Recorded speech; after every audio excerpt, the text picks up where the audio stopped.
I just want to welcome to the program a very old friend of mine, Jen Coffey, or is it Jennifer Coffey? What do you prefer? Jen Coffey is just fine. I know you as Jen, and we both have a lot in common.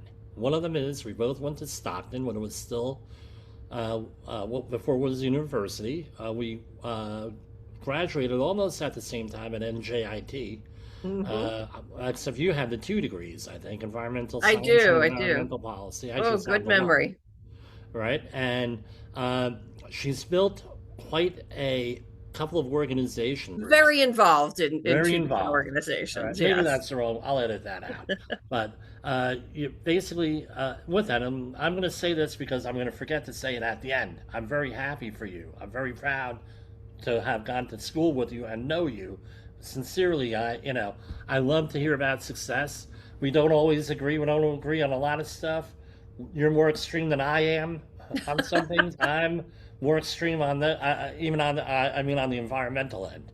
So if you're a regular listener, you know how I feel about sovereign immunity and the government not following its own rules. So you know, uh, what's so recently? You want to add with that or? No, no, I'll just say a little, maybe a little bit about the two organizations that Go ahead. I'm very involved in. Yes. So, my day job, which extends sometimes into evenings and weekends, as environmental advocacy does, Yes. is as the executive director of Right. ANJEC, the Association of New Jersey Environmental Commissions. And we're a nonprofit organization who works to help municipalities make good decisions about the environment. And we do that by providing resources, support, education, training to more than 5,000 volunteers across the state who serve as environmental commissioners. We also support open space commissioners and green team members. So we're really a resource agency at ANJAC for education and training.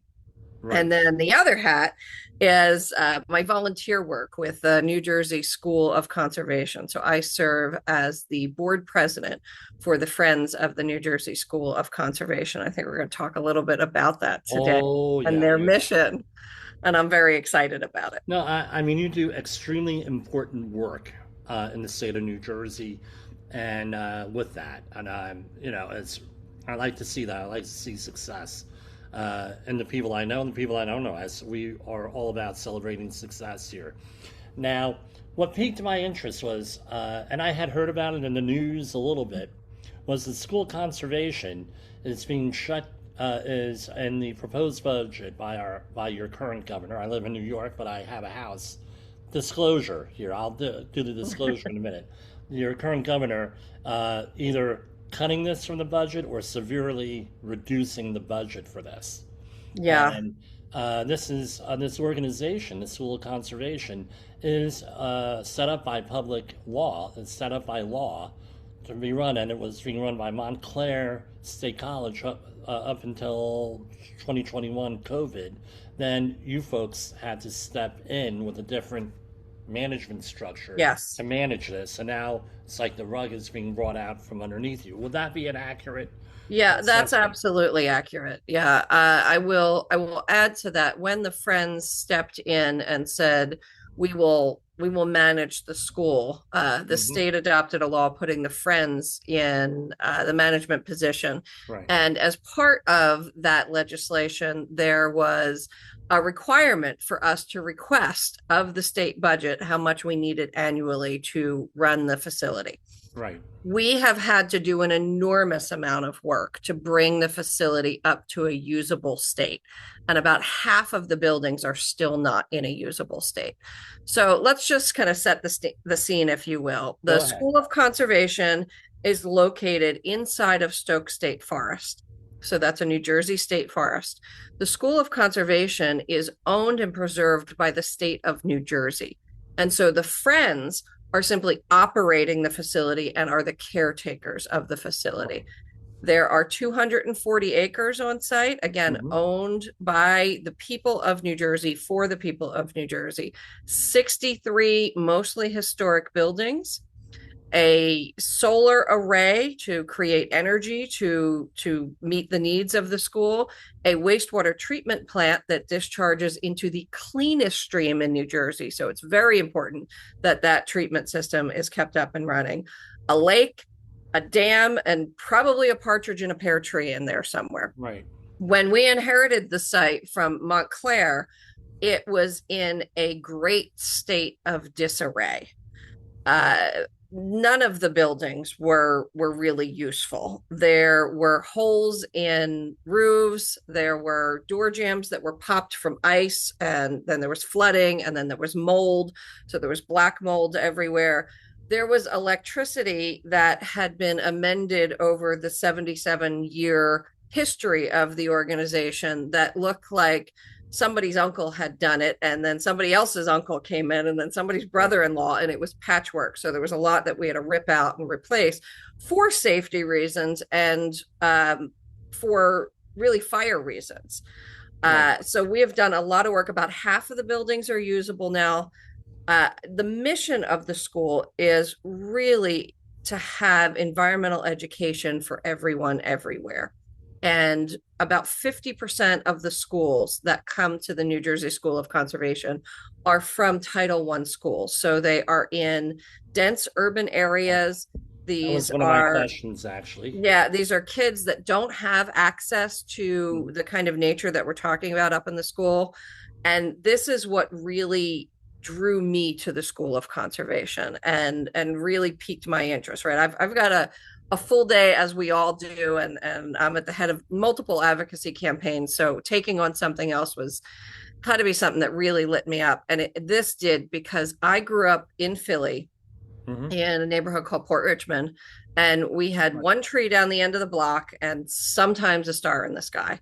So I grew up a city kid, as city as it gets. But I had grandparents in upstate Pennsylvania, in Sayre, Pennsylvania, up in the Blue Mountains. And every once in a while, we'd escape up there, and we'd go in August for my grandmom's birthday, and we would get to see the Perseid meteor shower. So we would set out lawn chairs on the front lawn, and we'd have our hot chocolate and our blankets because it got chilly at night in August, which Oh was yeah. wild for a city kid, Oh because it's yeah. hot as bejesus Oh in the yeah. city in August. You do not get a cool night. And so to have that experience and to hear crickets at night and to hear owls and to see stars falling from the sky and to go for a hike in the woods, because my grandparents had 30 acres. I quickly learned that you should not hike in the woods in flip-flops, but that's another story. And so having that experience really was just life-changing for me. So to have involvement in a place like the New Jersey School of Conservation that gives city kids and others who are seeking nature, who are already converts and want to be in the woods, who Right. want to learn, who want to explore, a place to go in the most densely populated state in New Jersey, really, I felt was deserving of whatever time that I can eke out in my schedule Yeah. to help them. And I'm really upset that we are in a position right now where the proposed budget that Governor Cheryl has put forward has $0 for the New Jersey School of Conservation, which would mean shutting down the school by about this July. Right. So I have a little connection here through Yeah. my brother. My brother Eric should probably be the one talking on here, and my brother Wally also. Okay. So back in the day, you had the National Forest Service had a grant program that funded the Youth Conservation Corps, the YCC. The Yep. YCC still exists, but on the national level in national parks. But there used to be a grant system for the state of New Jersey, and uh, this was 74 and 77. My brothers were in there, or 73 and 77. Okay. Anyway, uh, a lot of those buildings and a lot of the stuff in and around Stokes Forest, Mm-hmm. I'm very familiar with. One, we went for tours on them, number one, when my brothers were there, when my one brother Eric was there. My brothers Wally and Eric both built or maintained those buildings over the summer. It was a summer program for inner Oh, that's city great. kids. So I'm very familiar with that area. And my father and I used to go hunting, and my brothers used to go hunting in Stokes Forest constantly. My father in '78 bought a house, which I now own, not too far away from here on a lake there, along the Polandskill Valley Trail, not too far away from here. So I basically spent every summer of my life there up until 2010 when I met my wife and we got married and we moved away. But now I'm trying to foster this, and I'll just say for the records, this is New Jersey Miners hat, Woohoo! Sussex County Miners hat that has a there's stadiums right down the road from you, right on 206 here, right from Stokes Awesome. Forest. I'll So have to check them out I'm, next time I'm up in that neck of the woods. oh yeah, tickets are cheap, but don't go to a day game. Go to matinee. You'll roast during a day game up there. Yeah. Well, Uh, especially on a day like we're recording today when I think it's 97 today outside. it was 101 where I'm at. Oy. So, but anyway, there. But what the point is this for both of us, with you in northern Pennsylvania, me over here. This is like an integral part of how we got to where we are with the environmental and the Yes. environmental. So you on the more of the policy end, me on the policy and private end of things, right? And but anyway, let me finish the thought here. 1982, there was the grant was cut for the states for the YCC program, and the state of New Jersey lost the program in 1982.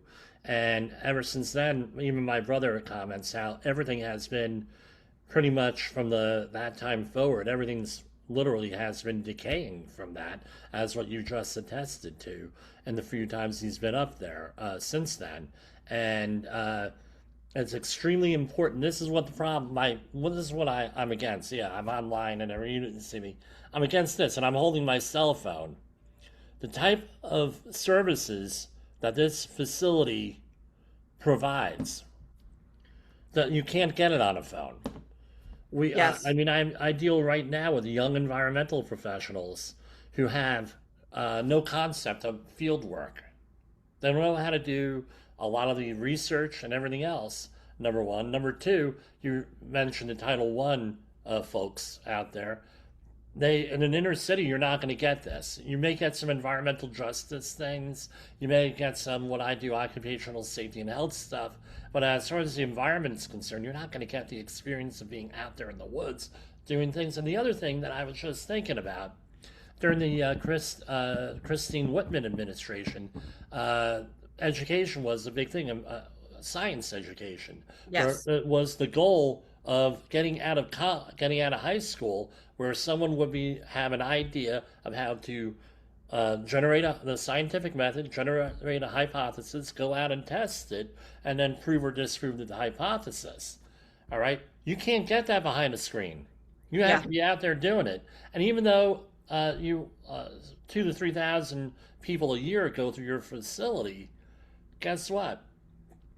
That's 2 or 3 thousand people a year. That wouldn't otherwise get this, and those, God willing, are going to be the leader in the next environmental movement. Yeah, we're up I'm to being about too 5,000 a year five now thousand. Oh, coming your through. website's So, about three and thousand, 5,000. that's with about half the facilities in useful form. So we've worked really hard to get the facilities and the buildings up and running, to get the electricity fixed, to get flushing toilets on site, because when you have Uh, people there and they're overnight, you need that.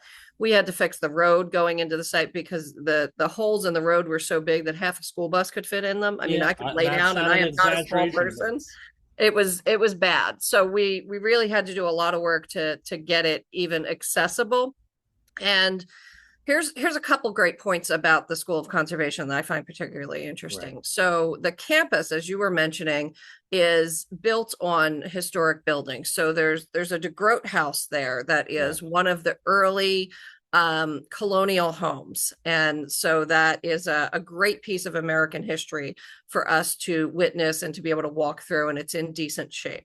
We have had Chief Mann from the Ramapo Munsee Lenape indigenous peoples up there. Mm-hmm. And he can recognize when the land was inhabited by indigenous peoples, by the way it is oriented, and by the impressions that are still left on the land. So Right. there's incredible American history. I met him one time. Remainder, what's that? Yeah, I met him one time, so Yeah, I know who you he's a mean. great guy. Mm-hmm. So the remainder of the buildings were constructed primarily under the New Deal. Right. So we're talking about under the Roosevelt administration, coming out of the Great Depression. And the School of Conservation is one of the last civilian conservation corps, so CCC sites, that are still functional in the United States. So as we are going into this celebration this summer in the semi-quincentennial, the 250th anniversary, there is ripe amounts of history here at the School of Conservation. The other thing that doesn't make sense to me, given our governor's enthusiasm for our American history, but also her top priorities of identifying well-being and mental health of children and closing the school. As you said, Jim, this is a place where we can disconnect. Yes, we have emergency Wi-Fi services Right. for if we need them. But to get out there and to reconnect, and I think we have all really seen the research and the experience. And heck, if you live through the pandemic, you know how important the outside and our parks and our spaces are to our mental and emotional well-being and health. So to have this space for people to come and to be outdoors and to learn about nature and to learn about history is incredibly important to our children's mental Yes. well-being. And so to close down a place that's so special like this in New Jersey just doesn't make any sense to me. So I'm really hoping that because the budget process is not done yet, right? So I'm if you're a Monty Python fan, we're not dead yet. So we're Yeah. we're not dead yet. Well, And the budget for New Jersey is due on or about June 30th is the last date. So the fiscal year 27 starts on July 1st. And so we are looking to the New Jersey legislature to once again step in and rescue the New Jersey School of Conservation by putting in a budget resolution to fund us at $3 million, which is the equivalent of about 33 cents for every New Jerseyan. That's it, 33 cents each for the years we're asking for. And that will help us to, one, bring more buildings online and do more restoration of historic facilities, and to continue the operation of programs. So that's what we're asking for. We are hopeful because the New Jersey legislature voted in 2022 and then again in 2023 to move the management of the Friends, or to move the management of the School of Conservation into the hands of the Friends of the School of right. Conservation with a bipartisan, unanimous vote, not once, but twice. I've been doing lobbying and advocacy for environmental work for about 25 years Yeah. now. And it is the only time I have seen unanimous bipartisan support for anything. And Right. so I'm hopeful that the legislature will step up again and say, look, Governor Cheryl, you got this one wrong. This is really important and we need to fund it. Well, if I'll do a safety wars spin on this as usual. All right. One of the big. So, did you have Professor William James at Stockton at all? Oh, I don't He was think so. in the African American Studies department. Great guy. I had a course with him. And one of his things was one of the things that you define a people by is culture. All right. And when colonialism hit Africa and a lot of other places, right, but it was African American studies, Yeah. speaking the context of Africa, one of the things that they did was take away the culture. Mm-hmm. And when you start to see culture erode, you have to pause and say, what exactly is going on here with that? That's not a part of the culture you want to give up is history, as you just mentioned. The other thing is protecting the environment, my opinion. All right. The other thing is, and I think we can both agree on this because, we hate ignorance. And if we start, now we could disagree on things, but the thing is, ignorance, a lack of education, It sits very, very not well with me. Can you agree with that at all? Absolutely, yes. And the thing is, the people that are not educated are more easily manipulated, and they're Yeah, not able to assert their civil rights, their to be successful, to have a right to self determination or anything like that if you're ignorant on that. And when I hear the story, no, so for example, the Constitution in the state of New Jersey, I believe it's Section 17, but don't quote me, it's been a while. So, right? If you're a New Jersey student, you're supposed to have a thorough and efficient education in New Jersey. Doesn't mean that you get one, but it has to be a system of thorough and efficient hmm education.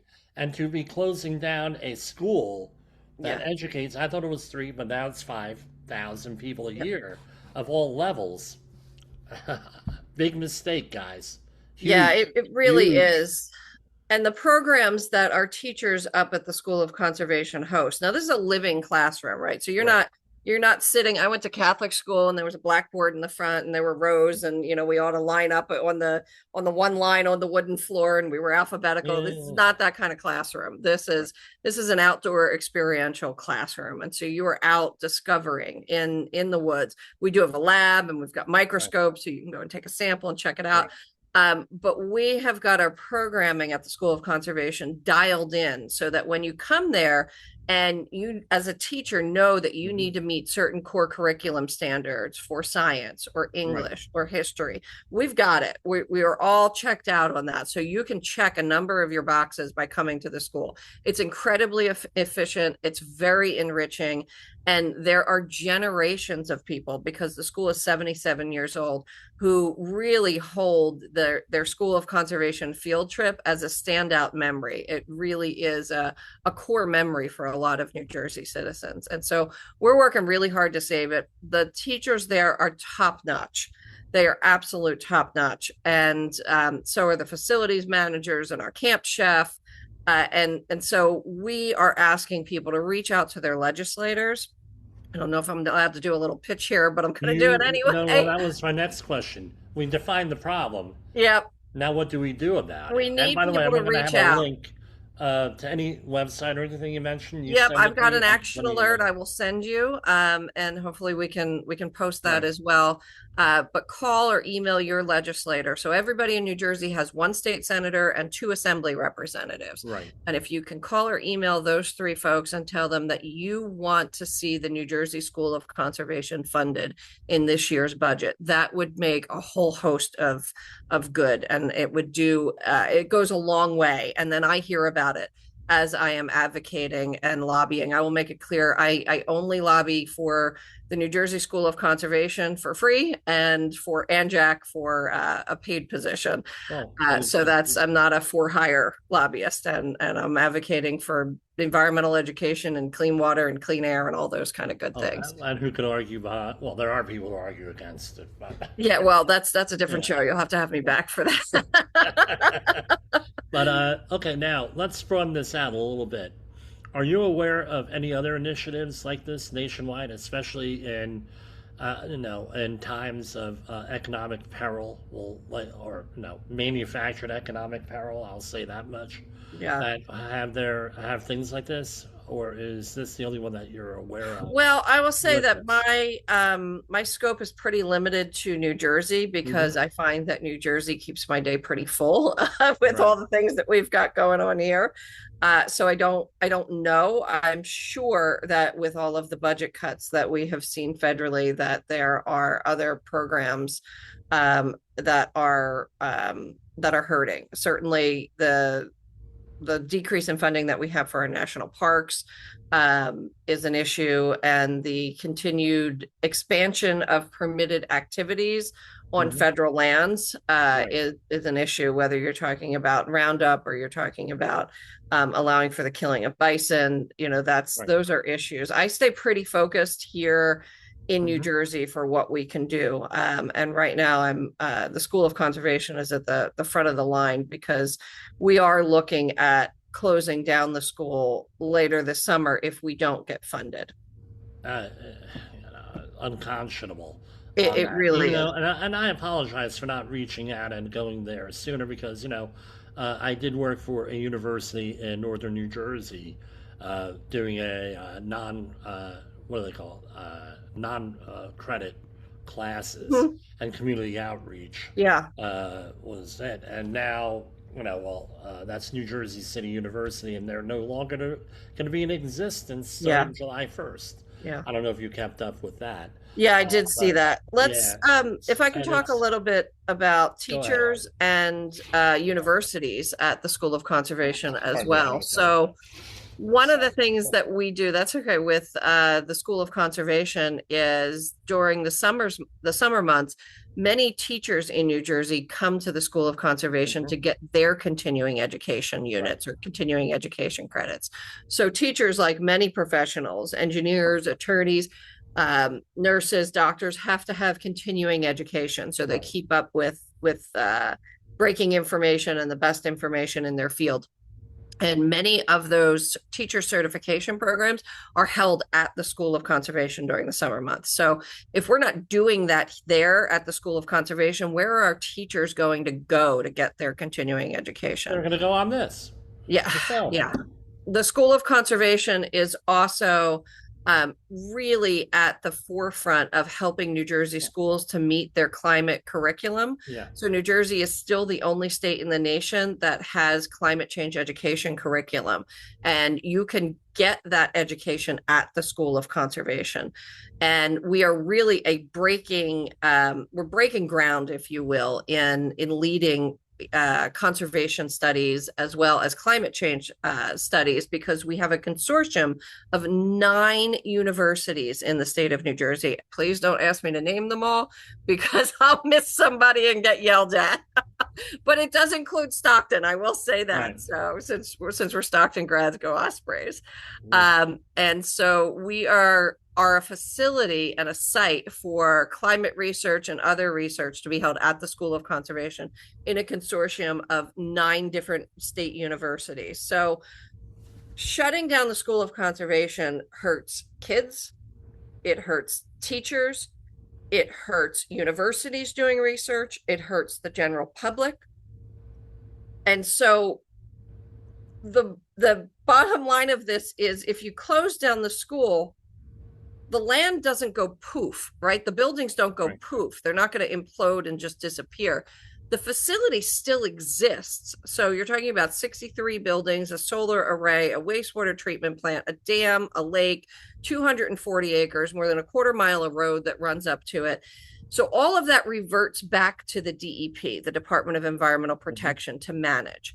The Department of Environmental Protection has told me over 2 administrations, we don't have the time, money, or staff to manage the facility.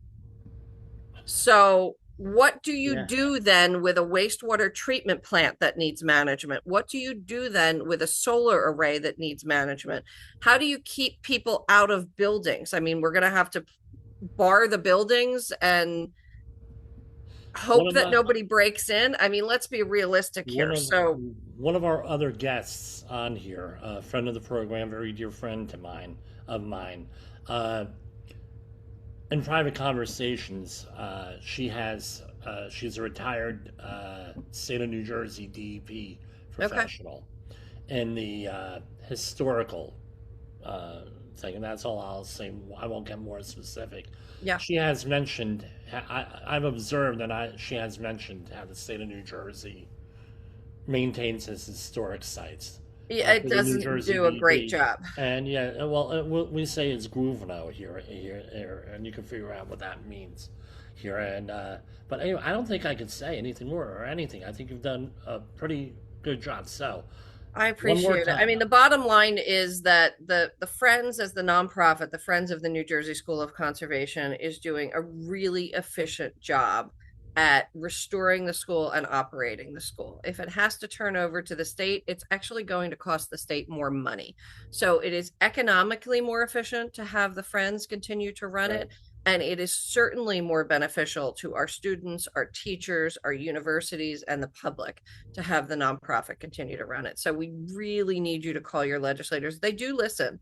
And I know when you're starting to break through, because more than once in my life, I've had legislators turn to me and say, "Hey, Jen, can you call off your people?" First of all, it feels great to have people. Second of all, I know that's when we're breaking through. I can look at all the ticks on the data and see how many emails have been sent, but when I start getting that feedback, and I feel like we're real close now because a lot of legislators have said, "Yeah, my voicemail's full. I'm getting a lot of emails about this." So keep it up. Keep asking them. Keep telling them. They do listen. It matters to them. Okay, so well, I don't think I can top this, or say anything more. You've stated it very succinctly, unlike me often.